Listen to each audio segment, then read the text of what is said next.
Jure, kako točno je potekala vojaška operacija, v kateri so zajeli Madura? Edi, že pred zoro je v Bolivarski republiki Venezuela odjeknilo več eksplozij. Glavna tarča pa je bil očitno Nicolás Maduro.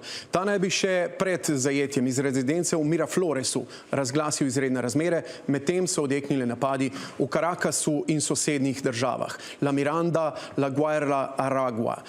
Priče so poročale o nizkoletečih letalih, posnetki so kazali na uporabo helikopterjev specialnih sil, tarče pa so bile predvsem vojaške baze, pristanišča, komunikacijske antene.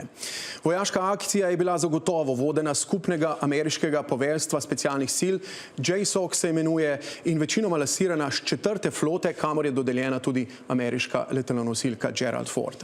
Američani so zagotovo uporabili tudi specialne sile prvega nivoja, bodisi Delto ali pa SEAL Team 6, predvsem pa vso svojo vojaško-tehnološko premoč. Venezuela resnega odpora ni mogla pokazati.